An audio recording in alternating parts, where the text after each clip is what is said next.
Good evening. Welcome to News at Night for Tuesday, February the 16th. I'm Colette Linden with sports analyst Jacob Moore. How are you? Doing pretty well. We had a really interesting weekend in sports, and I'll be telling you more about that in a bit. The Algoma District, including Sault Ste. Marie, has transitioned to Yellow Protect of the province's COVID-19 response framework, where strengthened measures will be in effect to limit further transmission and mitigate high-risk settings. Rules for the Yellow Protect zone that our region is presently under include guidelines when visiting restaurants, bars, and other food and drink establishments, sports and rec fitness facilities, businesses, and traveling. According to APH's website, currently the Algoma region has 19 active cases and 1 patient hospitalized. Please refer to the detailed list which can be found on SiouxOnline.com. Ontario is reporting 904 new cases of COVID-19 today. The province is also reporting 964 cases from Monday that were not reported earlier due to the Family Day holiday.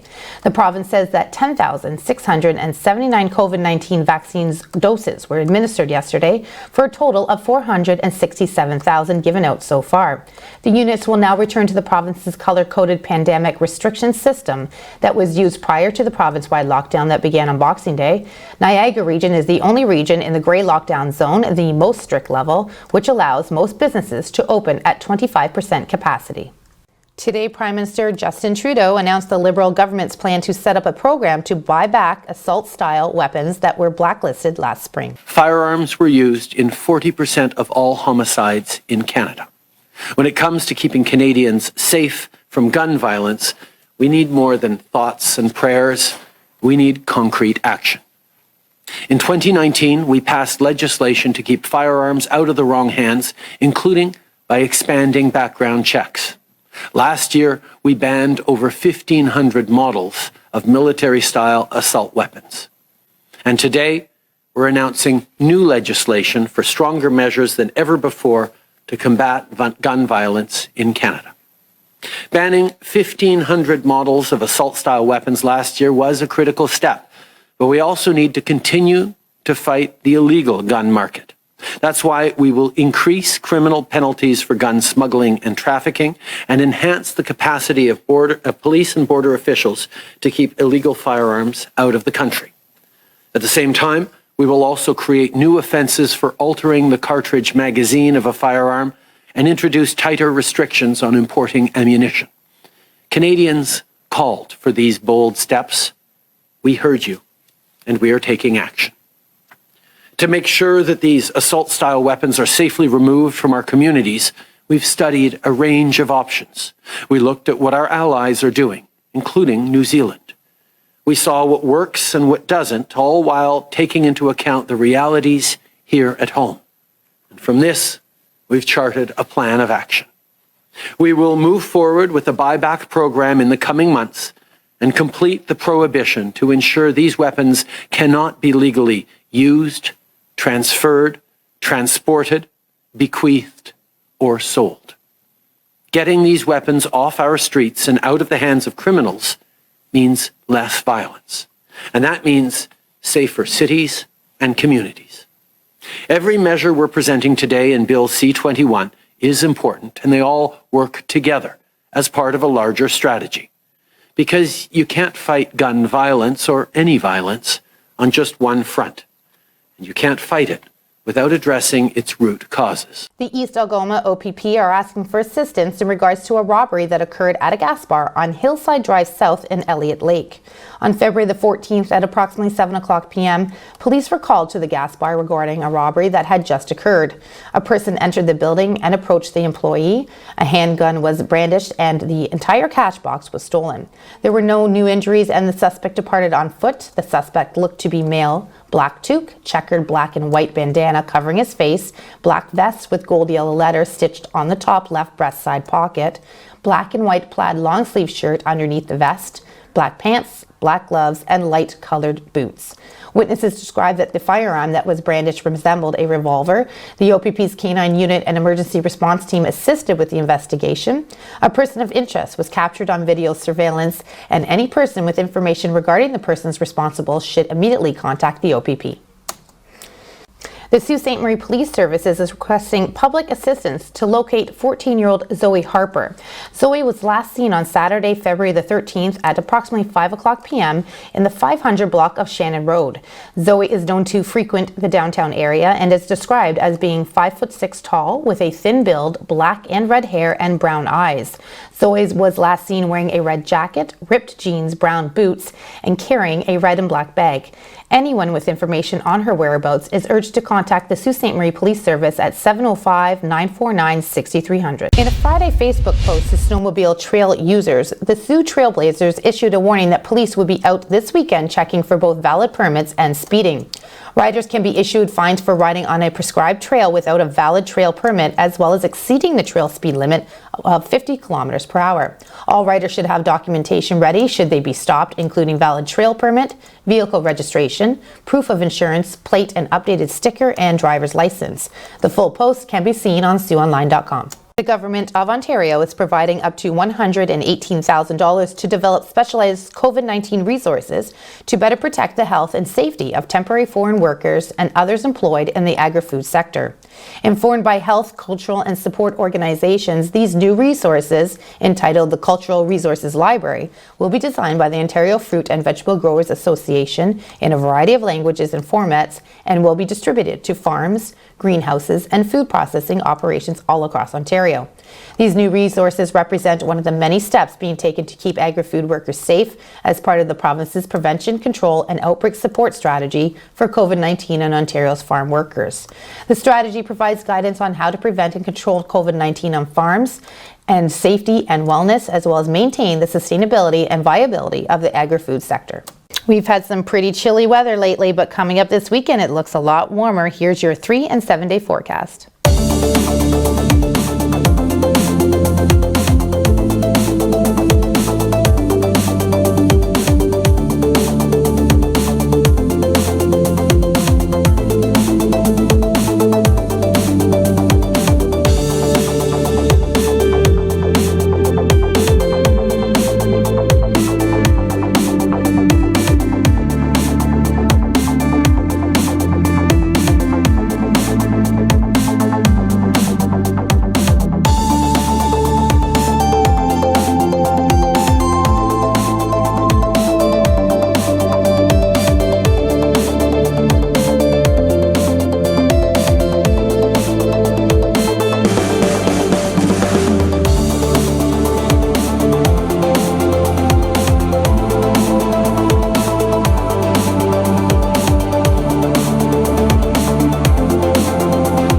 Toronto Maple Leafs lost back-to-back games for the first time this season, while the Ottawa Senators won back-to-back games for the first time this season, and the Toronto Raptors are still looking to improve at the center position. I'll have all that and more sports coming up right after this.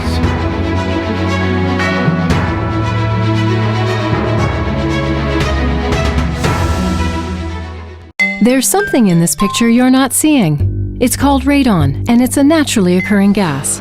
You can't see it, taste it, or smell it, but it's the leading cause of lung cancer after smoking.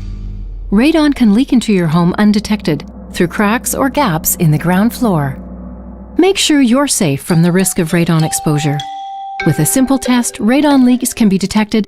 Visit lung.ca to learn more about how to protect your home from radon gas. Do your part to help stop the spread of COVID-19. Wash your hands for at least 20 seconds. Cough into your elbow, not into your hand or in the air. Avoid touching your face, eyes, and mouth. Keep your distance from people. Stay at least 6 feet away from others. If you're feeling sick, please just stay home. Do the 5 and keep others alive. Help stop the spread of COVID-19.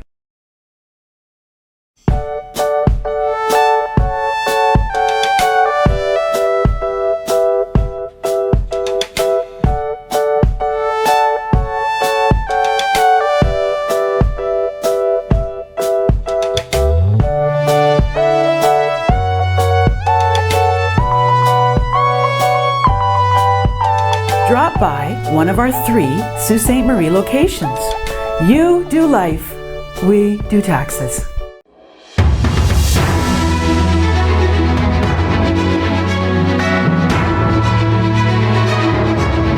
Welcome back to your News at Night. I'm Jacob with Sports. To start off with sports, I want to talk about something a little humorous. The Arizona Coyotes and the St. Louis Blues have faced off 7 times this season in a row.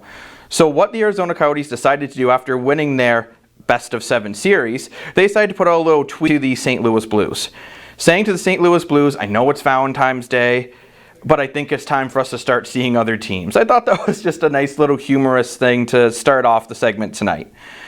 Now, what I want to dive into, the Leafs lost 2 straight for the first time this season. That's something we're surprised to see because the Leafs have looked pretty solid. Against the Habs, at least it was a close game. The Habs did a great job at holding Marner and Matthews to only 1 point each, with Marner with a goal and Matthews with an assist. Brandon Gallagher pops in a goal and an assist, including the game-winning goal. We all remember that show, The Price is Right. Well, the price was right last night, with Carey Price making 21 saves that night. And one thing I didn't like seeing from Toronto, they were out-hit 46-16. That is a big issue for Toronto here because without Wayne Simmons, we're not nearly as big. And I felt Montreal knew that and took a really big advantage of it. Now, the game that I think is frustrating all of Leaf Nation right now is the Leafs versus the Sens. Picture this. Joe Thornton has a goal and an assist. Austin Matthews has 2 goals and an assist. You're up 5-1 towards the end of the second period.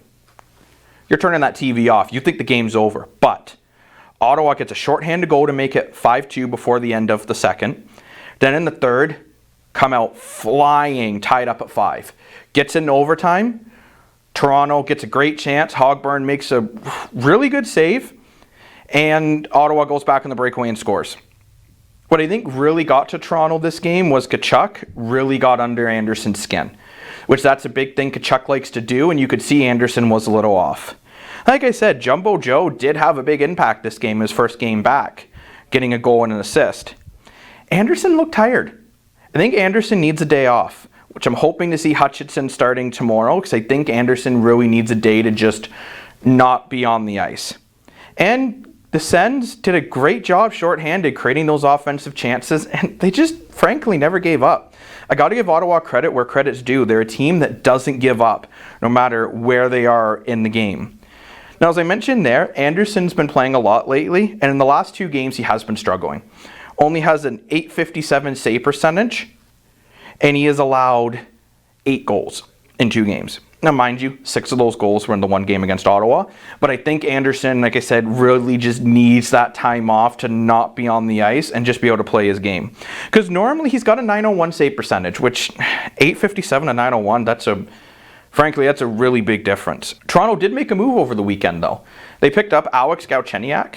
What I like to see of getting Alex Galchenyuk, he adds some more grit. This guy was a 30-goal scorer not that long ago. He is still young. He is a cap-friendly contract. And the Leafs gave up a prospect and a decent defenseman. The reason why I'm okay with the Leafs doing that right now is this is the time for the Leafs to try to win. It's not the time to be building up more prospects. We've been doing that for the past 4 years. Now it's time to try to win, and they wanted to bolster their bottom 6 as much as they can. So I think Vancouver watched the show the other day, because they woke up and they smelled that coffee. They made that trip to Tim's and they started playing a heck of a lot better. Vancouver needs to wake up and smell the coffee. Ooh. I don't know what they're doing out there. They're not forechecking. They're not pressuring the puck. They're not moving well. They look like a minor team out there. I'm getting very frustrated. Yeah, I know. I can feel that energy. No worries. It's like a team that last year had a good playoff run. They get rid of a lot of their star power, but they still have enough star power they should be able to do something. And all kidding aside, Ottawa at least is putting in the work. Over the 2 games against the Flames, they outshot them 79-46. That's something I really like seeing. Only reason why Vancouver doesn't win both of those games, Markstrom was on yet again, playing outstanding. And another positive though for Vancouver, Brock Boeser did get his 10th goal of the season, which puts him in second for the goal race. Which is funny, the top 3 players in the goal race, Matthews, Boeser, and Toffoli, are all in their own division, all playing for Canadian teams. But it's nice to see for Vancouver, they were able to take 3 out of 4 points over the weekend, and I think they really needed that after that 6-game losing streak. Now they need to take the confidence they got from this weekend, move forward, and try to put together a winning streak to give them a chance to be fighting for that 4th and final playoff spot in the division. Red Wings had a bit of a tough weekend. they're lacking scoring and they're lacking goaltending. A player who I really want to address on the Red Wings is Dylan Larkin. Dylan Larkin at one point was compared to Connor McDavid, and he's just not doing the same thing anymore. Like, he does have 9 points, which isn't necessarily bad, but to put in perspective, Bobby Ryan has 8. You were expecting Dylan Larkin to be like your top tier superstar and Bobby Ryan to be some of your bottom 6 scoring. I also think for the Red Wings, they were expecting better goaltending. I think in a team that's developing, such as the Red Wings or the Senators, you need goaltending to steal you a couple games. And the past 2 games they lost were winnable games if they just got a little more goaltending. I'm not putting the whole blame on the goaltending, but I think that was a part of it. But now let's switch gears over to basketball. Quickly recap the Raptors Thursday in case everyone forgot how they lost that game 120-106, being out-rebounded 49-32, and only 3 offensive rebounds in that game. Just remember that as we go forward.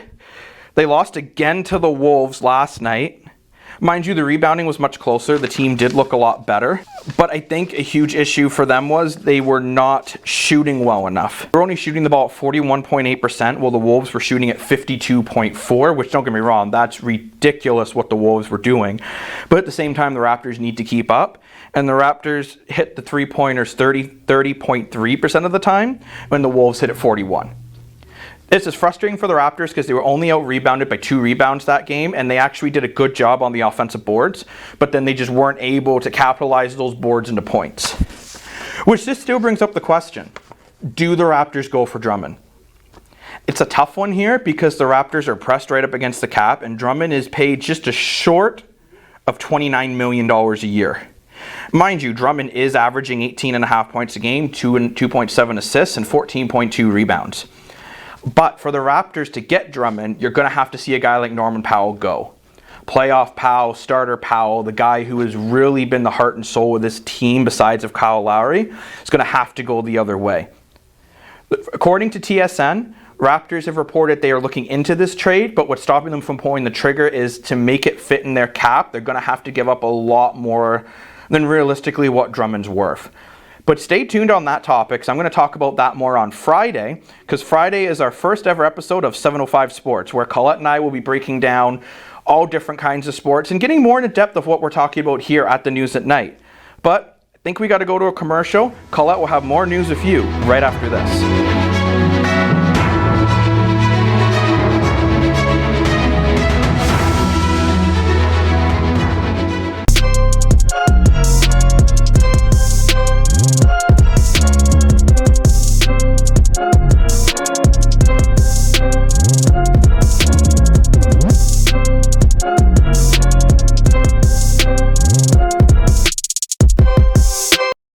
We are at war with a virus, and healthcare troops and first responders are on the front line fighting it every day. Let's join the fight by staying home. Staying home is not a retreat. It's the most brave and aggressive weapon we have against this enemy. Because when we do stay at home, we help prevent overwhelming our hospitals while buying time for our scientists to find the vaccine. And that is how we beat it.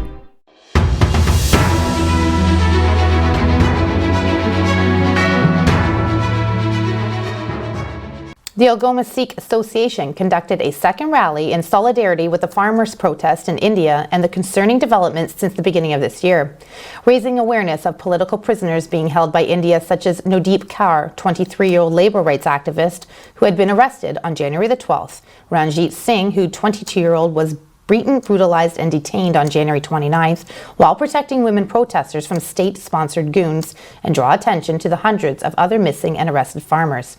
Around 15 people, along with the president of the Algoma Sikh Association, took part in the car rally that commenced around 2:30 at the former Lowe's parking lot in Sault Ste. Marie. The rally was held after consultation with APH and the Sault Ste. Marie Police Department. Globally, protests have been witnessed across UK, USA, Australia, Italy, France, Germany, and many more places. Canadian Prime Minister Justin Trudeau has also extended solidarity to the right to peaceful protest. Sioux Online received an update to the fire that took place on Monday, February the 15th. Shortly after 12 a.m., fire crews responded to a fire at an industrial occupancy in the 1100 block of Peoples Road. Crews were able to contain and extinguish the fire. The cause of the fire is hydraulic oil coming from contact with an electrical source. There is severe damage to the equipment. The fire is not considered suspicious, and there are no injuries to report. On February the 12th, officers with patrol services charged a 17-year-old boy and an 18-year-old boy with assault with a weapon. Back in July 26 of 2019, the victim was driving in the area of Albert Street West in James when he had to avoid the two accused, as it is alleged they were walking in the road area. Upon exiting the vehicle, the victim and the two accused were involved in an altercation, and the victim was stabbed. The two accused fled the area. The victim was treated for non-life-threatening injuries. The two accused were located on February the 12th, 2021 and arrested. They are both charged with assault with a weapon, and one boy is also charged with breach of recognizance. They are scheduled to appear in court on March the 23rd. A single vehicle collision slowed traffic headed to Prince Township Saturday afternoon at around 2:30 p.m. Sioux Fire Services, as well as paramedics and Sault Ste. Marie Police Services, were called to the 1600 block of 2nd Line West. And upon arrival, they found a car that had left the roadway and collided with a hydro pole. The cause of the accident is currently under investigation, and the status of the occupants remain unknown. Sault Police Services, as well as paramedics, spent portions of the day Saturday on Brunswick Avenue. Members of the Emergency Services Unit, as well as unmarked and marked vehicles, were all on the scene. The road was blocked between 2nd Line West and just south of Selby Road. According to Police Communications Manager Lincoln Loudit, they were executing a search warrant. 2 paramedic units and a supervisor were also on the scene. All right, Jacob, thanks for that sports, even though our Leafs didn't do too well. Now tell me a little bit more about Arizona and Valentine's Day. So a funny story about that. The Arizona Coyotes and St. Louis Blues have played 7 straight games against each other. So Arizona thought they'd poke a little fun back, sending out a tweet saying, I know it's Valentine's Day and this may be rough, but I think it's time for us to see other teams. Oh, they broke up on Valentine's Day. They broke their hearts. Thank you for joining us for News at Night. Stay tuned for more news and weather coming right up.